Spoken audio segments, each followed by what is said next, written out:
The rule was simple. I was never to go into the basement. Mark made that clear on our second date, back when his quirks still felt charming instead of suffocating. We were at that Italian place on 7th Street, the one with the checkered tablecloths, and he just told me about the house he'd bought. A Victorian fixer-upper with good bones and a detached garage. His eyes lit up when he described the renovation plans, the exposed brick he wanted to keep, the garden he'd plant in spring. "There's just one thing," he'd said, reaching across the table to take my hand. "I work from home a lot, and I need a dedicated space for my servers. Client data.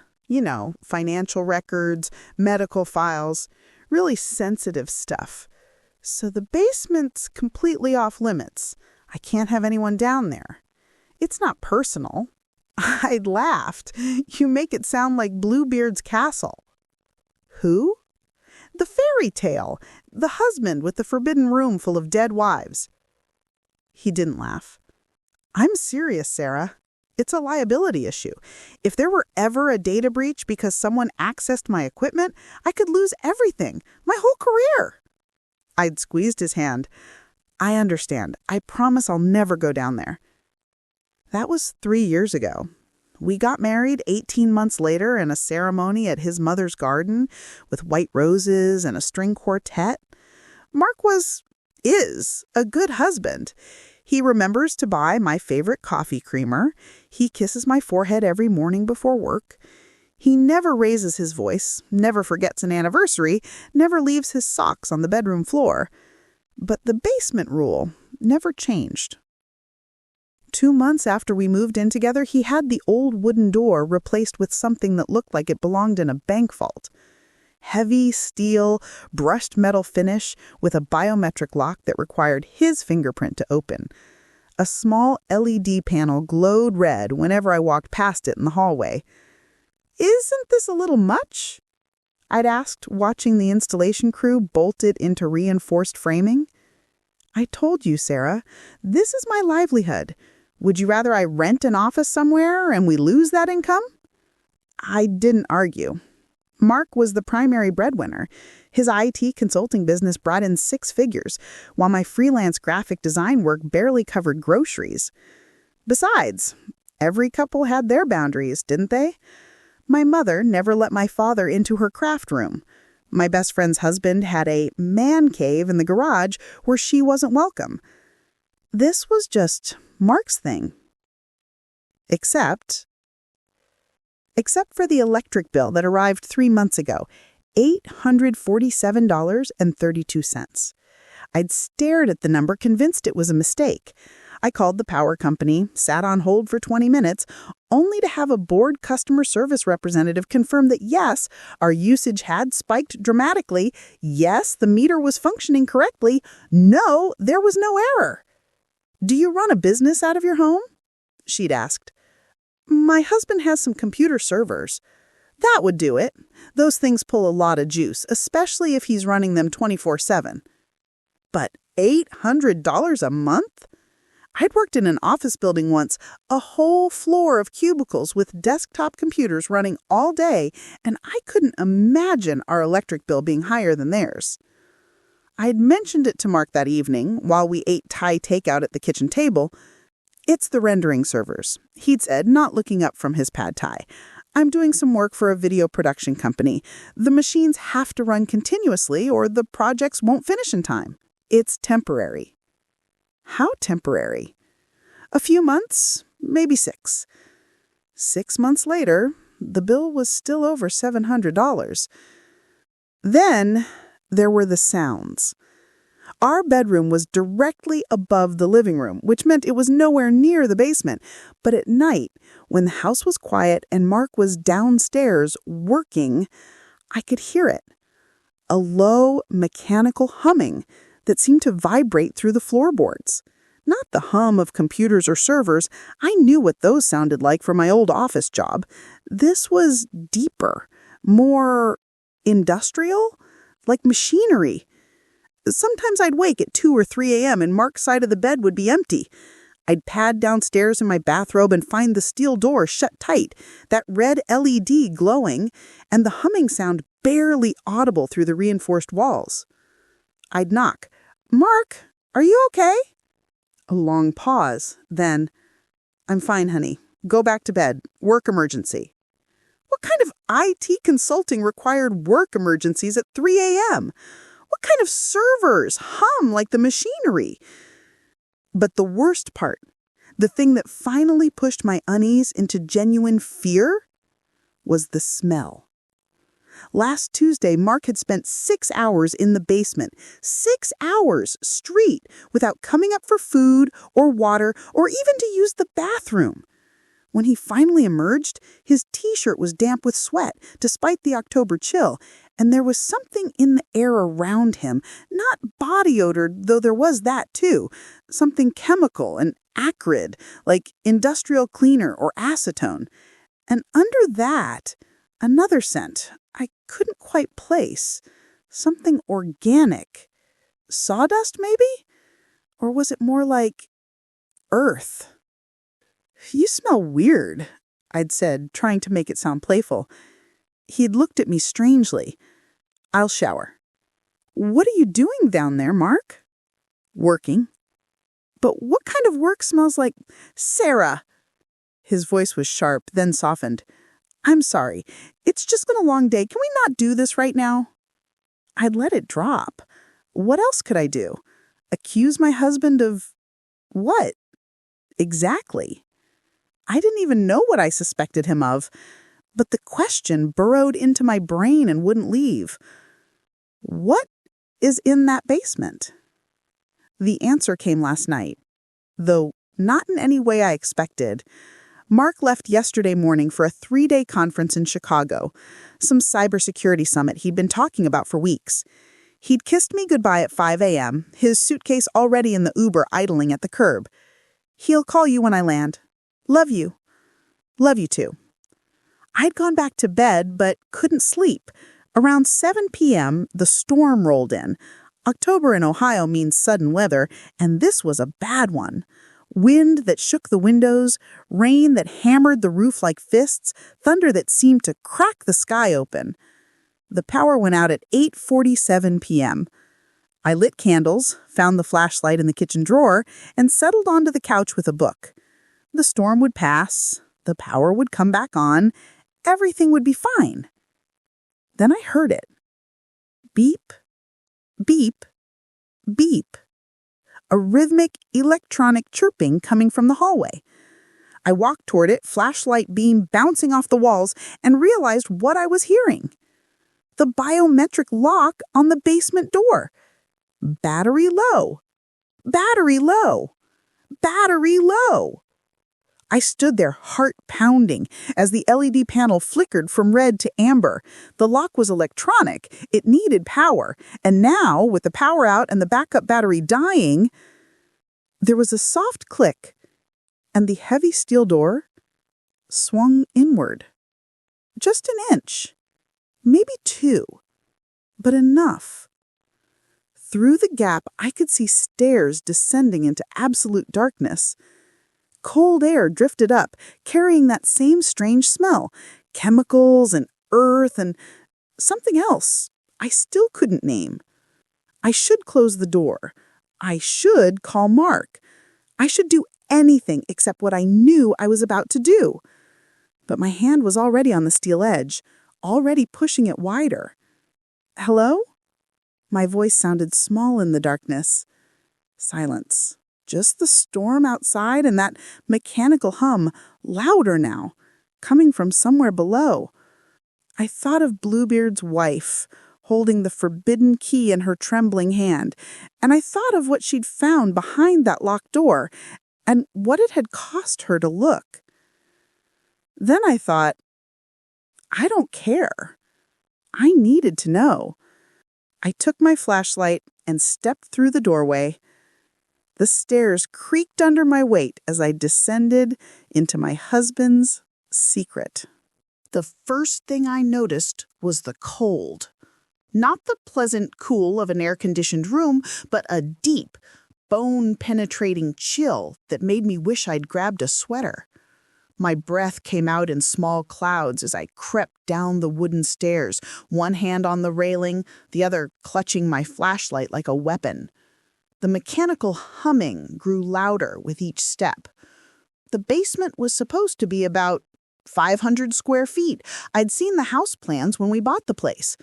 But as my flashlight beam swept across the space at the bottom of the stairs, it revealed something much larger.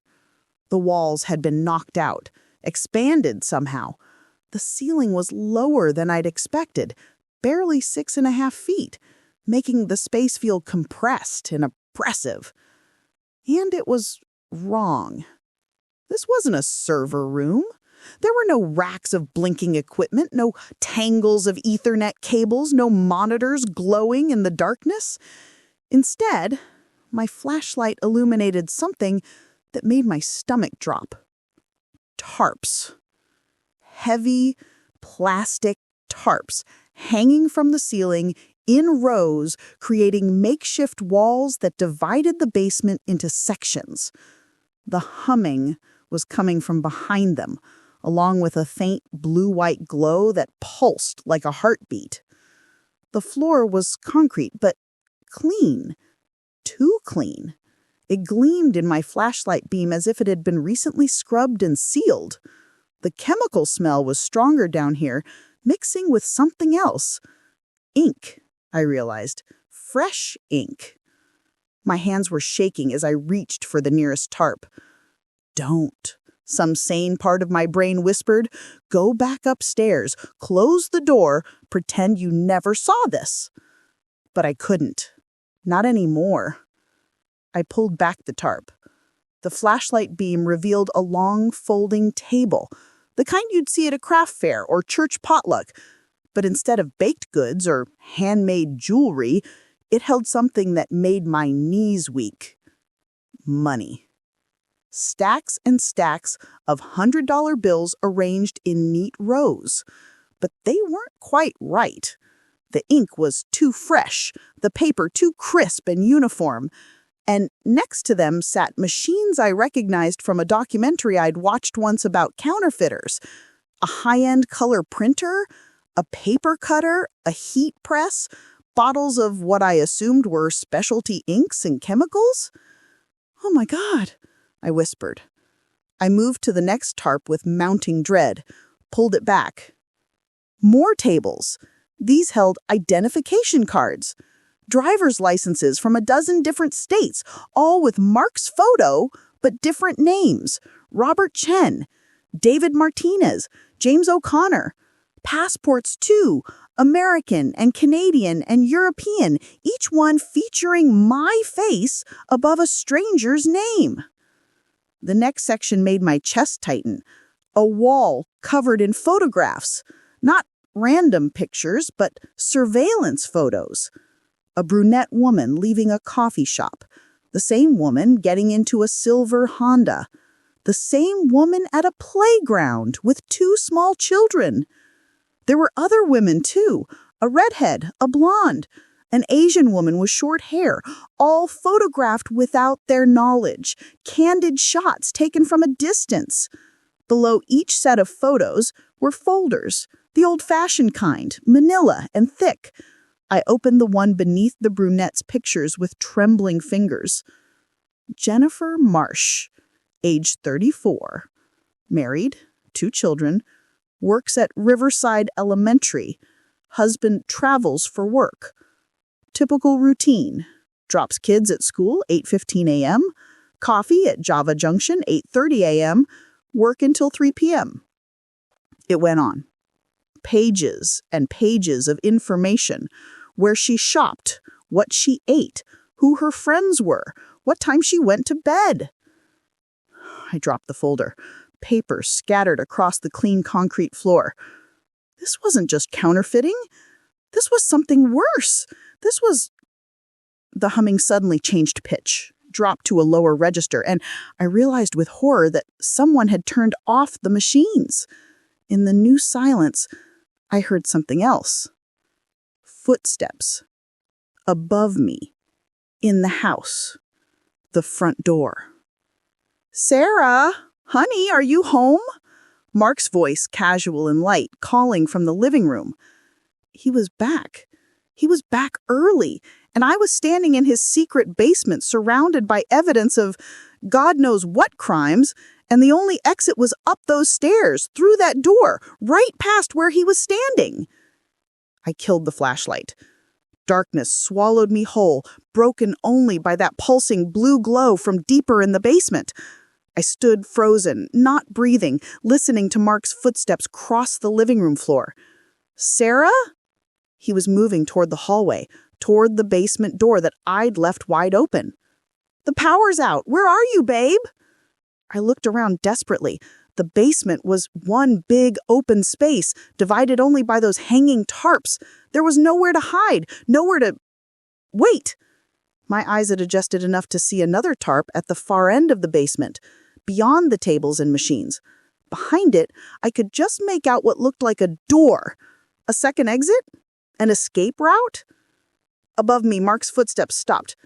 "What the..." His voice changed, hardened. "Why is the basement door open?" I ran. I ran as quietly as I could across that too clean concrete floor, my socks barely making a sound. Behind me, I heard Mark's footsteps thunder toward the hallway, heard him start down the stairs. "Sarah! Sarah!" I found the far door and wrenched it open.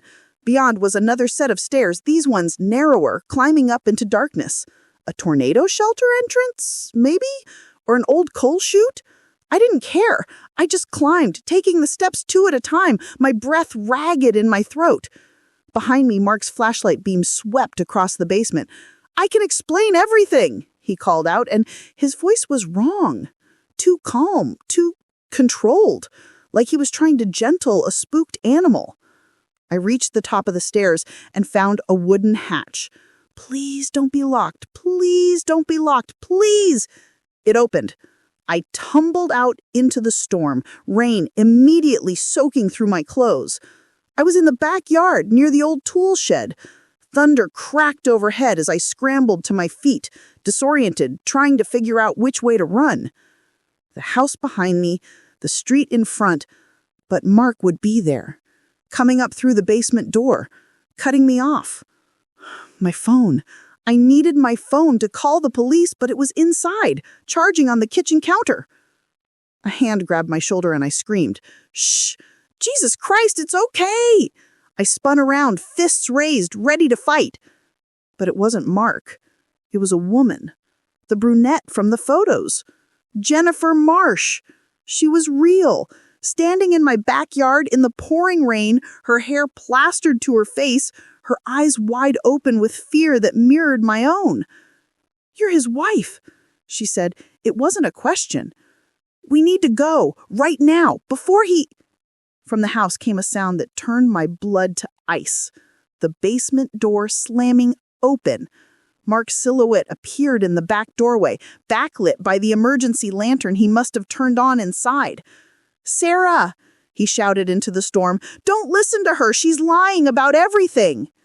Jennifer grabbed my hand and pulled me toward the back fence. "Run," she hissed. "I'll explain everything, but right now, we have to run." And we did. I crouched behind a stack of wooden crates in the far corner of the basement, my hand clamped over my mouth to muffle my breathing. The flashlight was off, clutched against my chest like a talisman. In the darkness, I could hear everything with terrible clarity. The storm outside, the mechanical hum of Mark's machines, and above it all, my husband's footsteps crossing the living room floor. "Sarah? Honey, where are you?" His voice was light, almost sing-song, the same tone he used when we played hide-and-seek with our nephew at family gatherings. Playful, affectionate. It made my skin crawl. I pressed myself deeper into the shadows, feeling the rough wood of the crates bite into my back. My wet clothes clung to me. Wait, no, I wasn't wet. That had been a different version of events, a different ending. I was still here, still trapped, still hiding in my husband's house of horrors while he searched for me. The footsteps stopped at the top of the basement stairs. "The power's out, babe. Did you light candles? I saw the glow from outside." Silence. I didn't dare breathe. Then, "Why is the basement door open?" His tone changed. Not angry exactly, but flat, empty of warmth. It was the voice of a stranger wearing my husband's skin. The stairs creaked as he descended. I could see the beam of his flashlight now, sweeping across the basement in methodical arcs. Not a small flashlight like mine. This was something industrial, probably from his truck, the kind that could blind you if shined directly in your eyes. "I know you're down here, Sarah." Closer now. I could hear his breathing, steady and controlled. The light passed over the table with the counterfeit money, the wall of surveillance photos, and the scattered papers from Jennifer Marsh's folder. He stopped moving. "You opened the files." A statement, not a question. "You looked at everything." My heart hammered so hard, I was sure he could hear it. The crates I was hiding behind were stacked 3 high, creating a narrow gap between them and the basement wall. If he walked past without looking directly into the shadows, I might stay hidden. If he turned his flashlight even a fraction to the left, "I can explain," he said softly. "Everything you saw, there's a perfectly reasonable explanation. But you have to come out. We have to talk about this like adults." The light moved again, sweeping closer to my hiding spot. I could see him now in profile. Mark, wearing the same khakis and polo shirt he'd left in that morning, carrying what looked like a tire iron in his other hand. Not a weapon, surely. Just something he'd grabbed from his truck when he saw the open basement door. Except he was holding it like a weapon. "You know I love you, right?" His voice cracked slightly, and for a moment, he sounded like my husband again. "Everything I've done, it's been for us, for our future. You have to understand that." He moved past the tarps, his flashlight illuminating the counterfeit printing setup. The machines sat silent now, their blue glow extinguished. In the beam of light, I could see fine particles floating in the air, paper dust or chemical residue, catching the light like snow. This business, it was supposed to be temporary, just until I got us ahead, just until we had enough saved for the house you wanted, the trips you talked about. Do you remember? You said you wanted to see Paris. I was going to take you to Paris, Sarah. His flashlight swung toward the wall of photographs. "And these women, they're not what you think. I'm not—" He stopped, took a breath. "I'm not hurting anyone. This is business. They're marks, that's all. Lonely women with money, women whose husbands don't pay attention. I make them feel special. We date for a few months. I get access to their accounts, and then I disappear. Clean, simple, victimless." Victimless. The word hung in the cold basement air. "You're the only one who matters, Sarah. You're the only one who's real. They're just income." The tire iron tapped against his leg, a nervous rhythm. Tap, tap, tap. "But you told me never to come down here. I made it very clear. This was the one rule, the one boundary, and you couldn't respect it. Why couldn't you just respect it?" His voice was rising now, anger bleeding through the false calm. The flashlight beam jerked erratically as he turned in a slow circle, scanning the basement. "Where are you?" The shout echoed off the concrete walls. I flinched, and my elbow knocked against one of the crates. The sound was tiny, barely audible over the storm outside. But Mark heard it. His flashlight swung toward my hiding place, and suddenly I was illuminated, caught like an animal in headlights. I raised my hand against the blinding glare, squinting at the silhouette behind it. "There you are," Mark said quietly. He started walking toward me, the tire iron held loosely at his side. In the harsh light, his face was all shadows and angles, unrecognizable. This wasn't the man who kissed my forehead every morning. This wasn't the man who remembered my coffee order. This was someone else entirely. "Come out of there, Sarah. We're going to talk about this." I pressed harder against the wall. Stay away from me. I'm not going to hurt you. I would never hurt you. But you can't leave this basement until we've talked, until you understand. He was closer now, just a few feet away. You're my wife. You took vows, for better or worse, remember? You're a criminal. My voice shook. You're counterfeiting money and conning women, and God knows what else.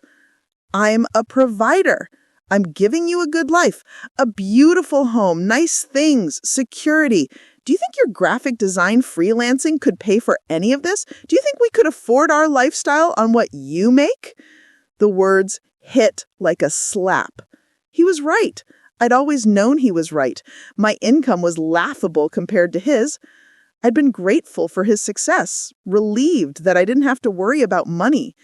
I'd been complicit in my own ignorance. The women, Jennifer Marsh, the others, you said you dated them? Past tense. Before you. And a few times during, but only for work. It didn't mean anything. You photographed them. You stalked them. Research. He said it like it was the most reasonable thing in the world. You can't run a good con without research. But it's over now, Sarah. I was going to stop after this year. One more job and we'd have enough to retire early. Buy that beach house you wanted. This was all going to be worth it. He reached out his hand, palm up, an invitation. Come with me upstairs. I'll make tea. We'll talk this through, and then we're going to decide together how to move forward. Because you're in this now, too. You've seen everything. That makes you an accessory. The words sent ice through my veins. You can't go to the police, he continued, his voice reasonable, almost kind.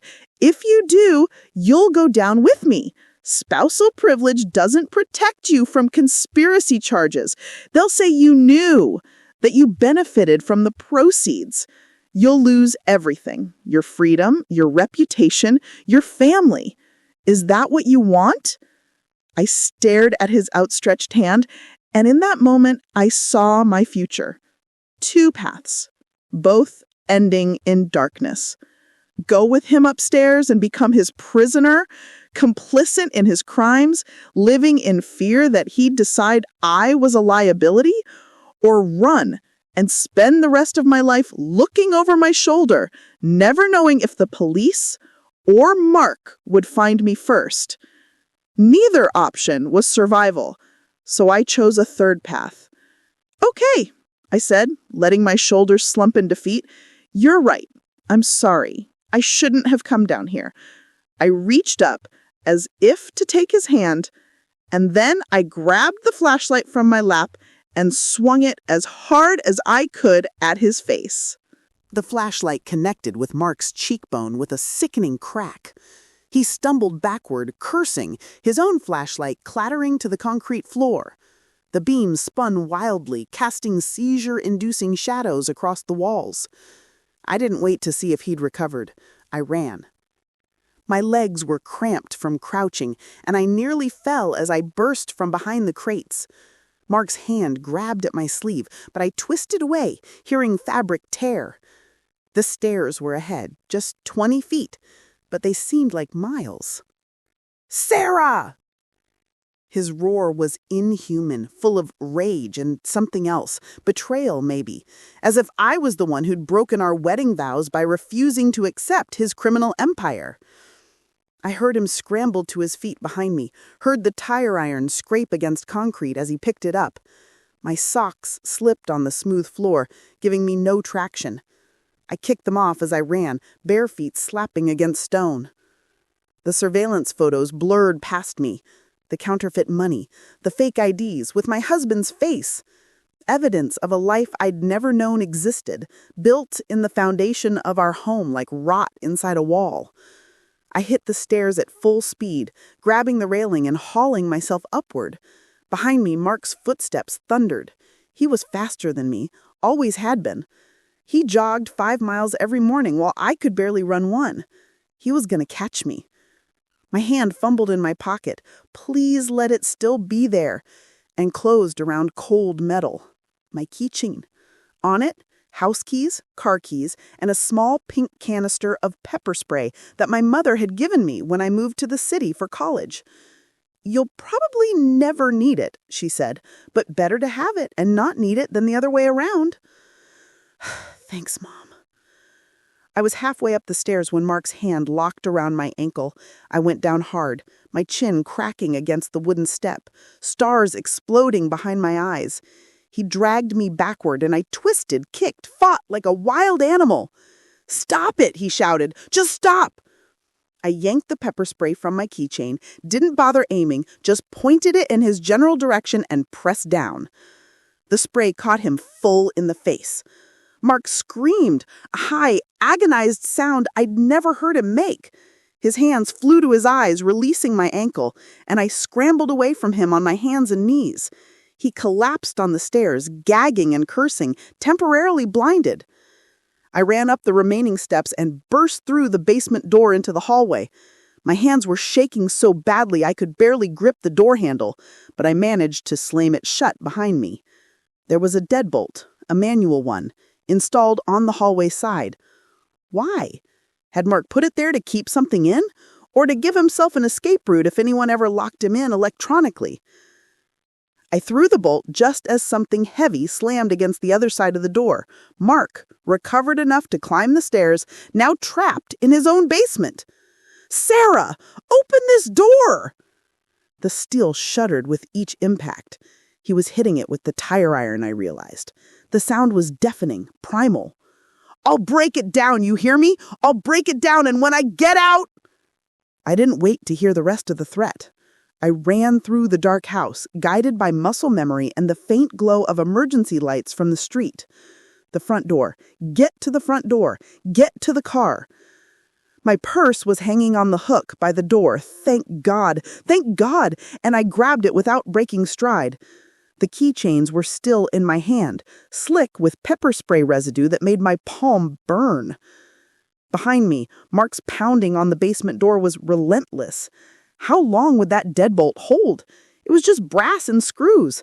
If he hit it hard enough, long enough— I threw open the front door and ran into the storm. Rain lashed my face, instantly soaking my hair and clothes. The power was still out on the whole street, making the neighborhood a maze of shadows. Our car? Mark's car, really.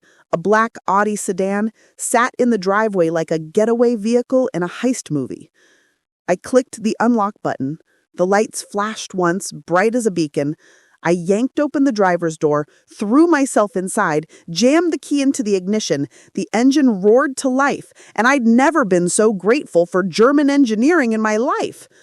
Behind me, through the rain-streaked rear window, I saw the front door of our house standing open, empty, dark. Then Mark appeared in the doorway, silhouetted against the emergency lights from inside. Even at this distance, I could see him stagger, still affected by the pepper spray. He braced himself against the doorframe, then started down the porch steps. I threw the car into reverse and floored it.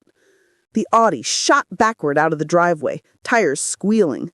I cranked the wheel, shifted to drive, and accelerated down the street without looking back. In the rearview mirror, Mark was just a dark figure shrinking into the storm, standing in the middle of the street, watching me go. My hands gripped the steering wheel so hard my knuckles went white. The windshield wipers beat a frantic rhythm. Escape, escape, escape, as I navigated through the dark neighborhood. No streetlights, no GPS. GPS. My phone. The realization hit me like a physical blow. My phone was still in the house, still plugged into the charger on the kitchen counter, exactly where I'd left it when the power went out.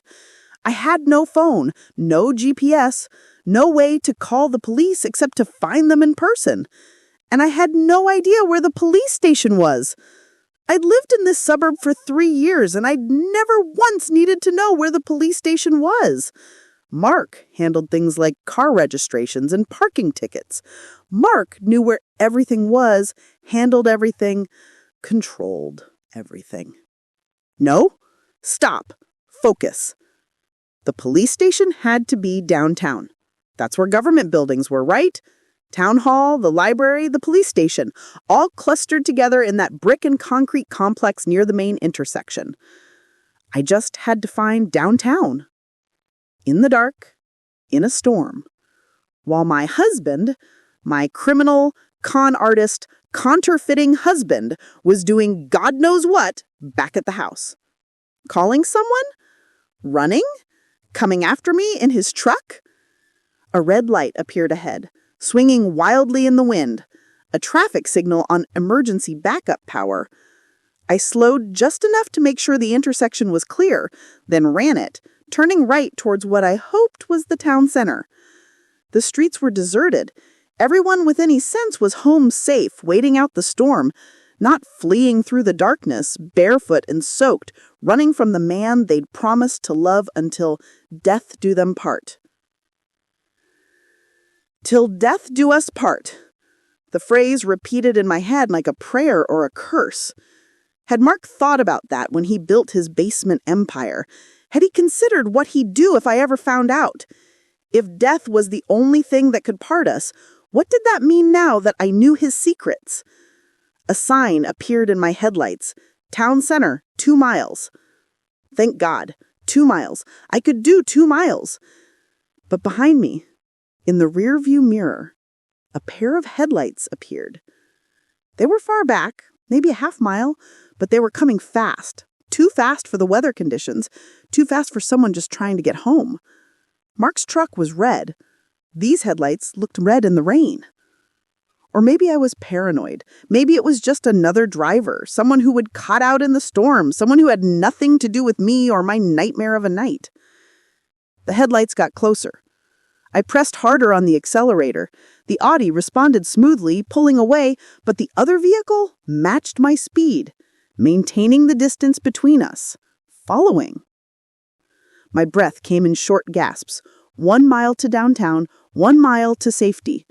I just had to stay ahead, stay calm, get to the police station, and a deer leapt into the road. I screamed and swerved, the Audi's tires hydroplaning on the wet asphalt. For a sickening moment, the car spun, the world revolving around me in a blur of darkness and rain. Then the tires caught, and I was facing forward again, somehow still on the road, the deer vanishing into the trees. Behind me, the red headlights were closer, much closer. I could see it clearly now. Mark's red pickup truck, its grill filling my rearview mirror like the jaws of a shark. And I realized with cold certainty that the deadbolt hadn't held, that Mark was free, that he was coming for me. And there was still a mile to go. The Ashburn police station sat like a fortress at the end of Main Street. Brick and glass, American flag whipping violently in the storm. Emergency lights casting everything in shades of red and blue. I slammed on the brakes in the parking lot, threw the car into park with the engine still running, and sprinted toward the entrance. Mark's truck screeched into the lot behind me, fishtailing on the wet pavement. I hit the glass doors at full speed, nearly colliding with a uniformed officer who was heading out. "Help me!" The words came out as a sob. "Please, my husband, he's trying to—" "Ma'am, slow down." "He's right behind me." I grabbed the officer's arm, pointing at the parking lot where Mark was climbing out of his truck. Even from here, I could see his face, red and swollen from the pepper spray, twisted with rage. The officer's hand went to his holster. "Sir, stop right there." Mark froze, one foot still in the truck. His eyes locked on mine through the glass doors, and the hatred in them made me stumble backward. But he was smart enough, or scared enough, not to run toward a police station. He raised his hands slowly, palms out. "Officer, that's my wife. We had a domestic dispute. She stole my car." "She's the one who's lying," I shouted. "He's got a basement full of counterfeit money and fake IDs and files on women he's been conning." The officer looked between us, hand still on his weapon. "Both of you, inside, now. We'll sort this out." What followed was a blur of fluorescent lights and linoleum floors and questions fired at me from 3 different directions. They separated us immediately, Mark in one interview room, me in another. A female detective named Rodriguez sat across from me, her dark hair pulled back in a tight bun, her eyes sharp and skeptical. "Start from the beginning," she said. "Your husband locked you out or locked you in?" "Neither. He locked me out of the basement. For 3 years." I was shaking so hard my teeth chattered. Someone had given me a blanket and terrible coffee, but I couldn't get warm. "There's a biometric lock, steel door. He said it was for his servers, his work equipment, but that was a lie." Rodriguez wrote something in her notebook. "And you went into the basement tonight because—" "The power went out. The lock failed. The door opened. So you decided to go down there." The way she said it, flat, judgmental, made my chest tighten. I know I shouldn't have. I know it was his private space, but something was wrong. I've known something was wrong for months. "What made you think that?" I told her everything. The electric bill, the strange smells, the sounds at night, the hours Mark spent locked away. As I spoke, I watched her face, trying to gauge whether she believed me or thought I was a paranoid wife with an overactive imagination. "And what did you see in the basement?" "Counterfeit money, hundreds of fake $100 bills, printing equipment, high-end stuff, color printers, paper cutters, heat presses, bottles of chemicals." The words tumbled out faster now. "And identity cards, driver's licenses from different states, all with Mark's photo but different names. Passports too, American, Canadian, European." Rodriguez's pen stopped moving. "Passports?" "Yes, and that's not all." I leaned forward. There were photographs, surveillance photos of women, and files, detailed files about their routines, their families, where they work, where they shop. One woman's name was Jennifer Marsh. She has 2 kids. He had everything about her life documented. The detective's expression shifted, still skeptical, but interested now. She excused herself and left the room. Through the small window in the door, I could see her talking urgently to another officer, then pulling out her phone. I sat alone, staring at my reflection in the two-way mirror. My hair was plastered to my head. My bare feet were filthy. There was a bruise forming on my chin from where I'd hit the stairs. I looked like exactly what I was, a woman whose life had just imploded. 20 minutes later, Rodriguez returned with a man in a suit, older, with gray at his temples, and the bearing of someone who'd been a cop for decades. "Mrs. Collins, I'm Detective Hartley. I need to ask you some very specific questions about what you saw tonight." He sat down heavily. "You mentioned printing equipment. What kind exactly?" "I don't know brands, but there was a large format printer. Looked professional grade, and bottles labeled with chemical names I didn't recognize, and stacks of printed bills that looked real, but the ink was still wet." "How many stacks?" "I don't know. Dozens?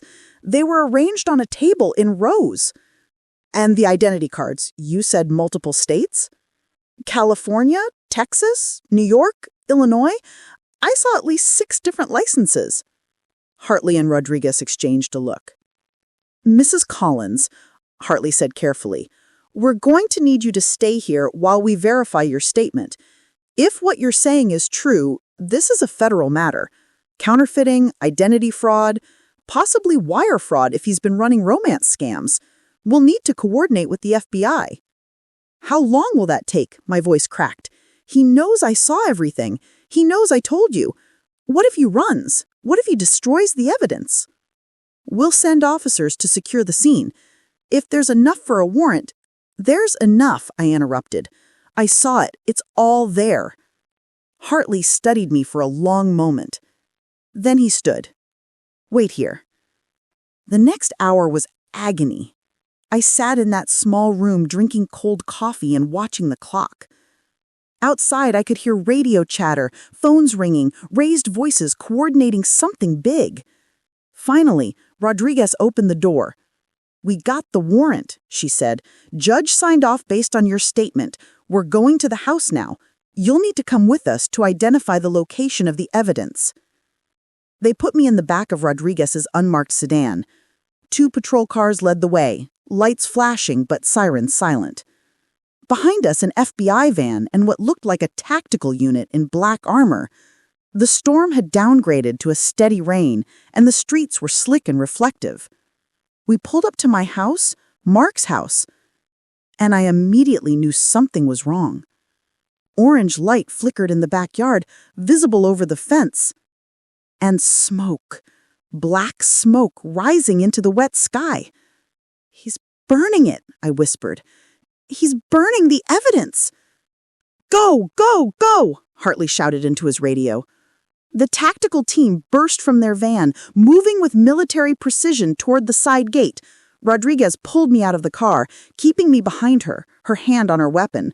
The patrol officers spread out, surrounding the property.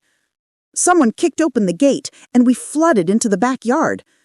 Mark was there, silhouetted against a massive fire burning in a metal drum. He was feeding papers into it, his movements frantic and jerky. File folders, photographs, stacks of counterfeit bills curling and blackening in the flames. "Police! Hands up!" Mark spun around, and in the firelight, I barely recognized him. His face was a mask of fury and desperation, his eyes wild. He saw me standing behind the officers, and something in him broke. "You!" he screamed at me with a shaking hand. "You ruined everything!" "Sir, put your hands up and step away from the fire." "Everything!" Mark grabbed another stack of papers from a box at his feet. 5 years of work! 5 years! We could have been set for life! We could have had everything! "Mark, please," I started, but Rodriguez pushed me back. Mark threw the papers into the fire and lunged for something else in the box. The tactical officer closest to him must have thought it was a weapon, so suddenly there were 2 of them on him, taking him down hard into the wet grass. Mark fought, thrashing and screaming obscenities, but they had him face down in seconds, zip-tie cuffs securing his wrists. "I loved you," he shrieked at me as they hauled him to his feet. "I did all of this for us, and you betrayed me." "Sir, you have the right to remain silent." "She's the criminal. She stole my car. She assaulted me. Arrest her." Rodriguez stepped between us, blocking his view of me. "Get him out of here." They dragged Mark away, still shouting, still fighting. His voice echoed through the neighborhood. "You'll pay for this, Sarah. You'll pay for this." Then he was gone, shoved into the back of a patrol car that sped away with lights flashing. I stood there, shaking, staring at the fire still burning in the drum, at the evidence going up in smoke, at the ruins of my marriage literally turning to ash. Hartley appeared beside me. "How much did he destroy?" "I don't know. Some of it. But not all." I pointed toward the basement door, standing open. "The machines are still down there. The rest of the money, the fake IDs, he couldn't have moved it all." "Show me." 3 weeks later, I sat in Detective Hartley's office at the FBI field station downtown, watching him slide a manila folder across the desk toward me. "Full accounting," he said. "You might want to brace yourself." I opened the folder with trembling hands. Inside were spreadsheets, bank statements, forensic accounting reports, numbers that made my head spin and my stomach turn. Mark, my husband, the man I'd shared a bed with for 3 years, had been running a sophisticated criminal enterprise worth approximately $2.3 million. The counterfeit operation was actually small time compared to the rest of it, Hartley explained, pointing to one of the spreadsheets. He printed maybe 50,000 in fake bills over 2 years, mostly hundreds. He'd use them for cash transactions, small businesses, places that wouldn't look too closely. But that wasn't the main income source. "The women," I said quietly. "The women," Hartley nodded. "We identified 7 victims over 5 years. Romance fraud, they call it. He'd meet them on dating sites, using fake profiles, court them for months, gain their trust, and then gradually get access to their accounts. Credit cards first, then bank accounts. Small amounts at first, so they wouldn't notice." "How much did he take?" From the 7 we've identified, about $800,000 total. But we think there were more victims who haven't come forward yet. Some of them probably don't even know they were conned. They just think the relationship ended badly. I thought of Jennifer Marsh's file, her children's faces in the surveillance photos. Have you contacted them, the women? We're in the process. It's complicated. Some of them are married. Some have families. Having to explain to their husbands that they had an affair and lost their savings? It wasn't an affair if he was lying about who he was. You're right, but that's not how everyone will see it. Hartley flipped to another page. Then there's the identity theft operation. He was buying stolen personal information on the dark web, social security numbers, birth certificates, and creating complete false identities. He'd sell them for anywhere from $5,000 to $20,000 each, depending on the credit score attached. To who? Undocumented immigrants, mostly. People desperate for a new start. Some criminals. We've opened at least 30 cases based on the IDs we found in the basement. The basement. They'd cataloged everything down there, photographed it, removed it, turned my home into a crime scene. The house had been sealed for 2 weeks with yellow tape across the doors, and I'd been living in an extended stay hotel, surviving on takeout and sleeping pills. And the gambling debts, I asked, remembering what I'd overheard one of the FBI agents say during the raid. Hartley's expression darkened. That's where most of the money was going, Mrs. Collins. Your husband had a serious gambling problem. Online poker, sports betting, casino trips we documented to Atlantic City and Vegas. He was in debt to some very dangerous people. That's probably why he escalated the criminal activity. He was trying to dig himself out of a hole that just kept getting deeper. I closed my eyes. All those nights he'd said he was working, all those business trips, how much of it had been lies? What happens now? I asked. He's been charged with counterfeiting, wire fraud, identity theft, money laundering, and about 15 other federal crimes. The DOJ is talking 30 years minimum. He'll take a plea deal, they always do, but he's going to prison for a long time. 30 years. Mark would be 70 when he got out. An old man. A stranger. Good. Hartley pulled out another document.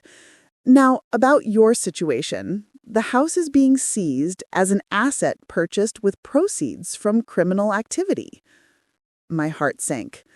I'd known this was coming, but hearing it made it real. So I lose everything? Not exactly. He slid the document toward me.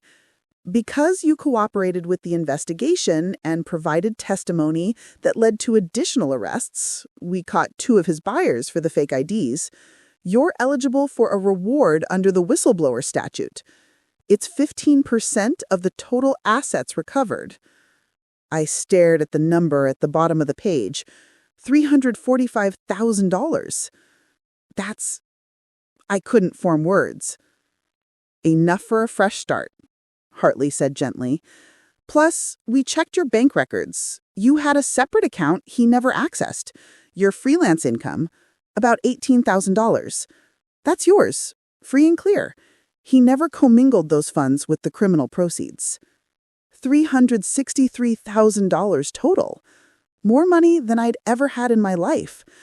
Money that I'd earned, in a strange way, by finally standing up to the man who'd lied to me for years. There's one more thing. Hartley pulled out another document. 4 of the victims have filed civil suits against your husband's estate. They'll probably win, which means they'll take a chunk of whatever's left after the government seizure. But they wanted me to pass along a message to you. He handed me a handwritten note. I recognized the name at the bottom, Jennifer Marsh. Dear Sarah, I know you don't know me, but I know you. Or at least I know what you did. Detective Hartley told me you're the one who reported everything, who helped them catch Mark. I want you to know that you saved me from making the biggest mistake of my life. When they told me Mark was married, I didn't believe it at first. He seemed so genuine, so caring. He told me his wife had died of cancer 2 years ago. He showed me pictures, probably stolen from someone else's social media. I was going to leave my husband for him. I was going to uproot my kids, drain my savings, start a new life with a man who didn't even exist. You stopped that from happening. You didn't even know I existed, but you saved me anyway. I'm not angry at you. I'm grateful. Thank you for being braver than I was. Jennifer. I read the note 3 times, tears blurring the words. Hartley politely pretended not to notice. The sentencing hearing is in 6 months, he said. You don't have to attend if you don't want to. You don't have to do anything. You've done enough. But I knew I would attend. I would sit in that courtroom and watch Mark in his orange jumpsuit, and I would give my victim impact statement. I would tell the judge about the fear, the betrayal, the nights I still woke up convinced I could hear that mechanical humming from the basement. And then I would leave, and I would never look back. The house auction was held on a cold November morning, 6 months to the day after I'd fled through the storm.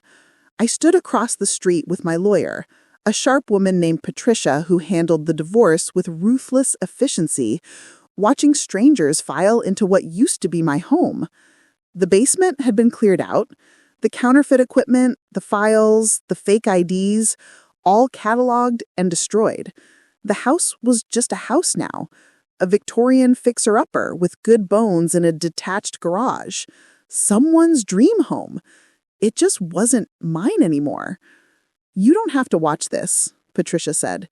She was holding a cardboard coffee cup, her breath fogging in the cold air. No, I said. I need to see it end. The auction didn't take long. Apparently, houses with notorious histories, even houses where no one had actually died, sold for less than market value. A young couple won the bidding at $340,000, looking thrilled with their bargain. They had no idea what had happened in that basement, what secrets had been kept behind that steel door. Maybe they'd turn it into a wine cellar or a home gym, or maybe they'd just store holiday decorations down there, blissfully ignorant. I hoped they'd be happy. As the crowd dispersed, I walked back to my car, a sensible Honda CR-V purchased with cash from my settlement. No more luxury vehicles, no more living beyond my means, no more pretending I didn't see the cracks in the foundation. My phone buzzed with a text from my therapist, Dr. Chen, confirming our appointment for tomorrow.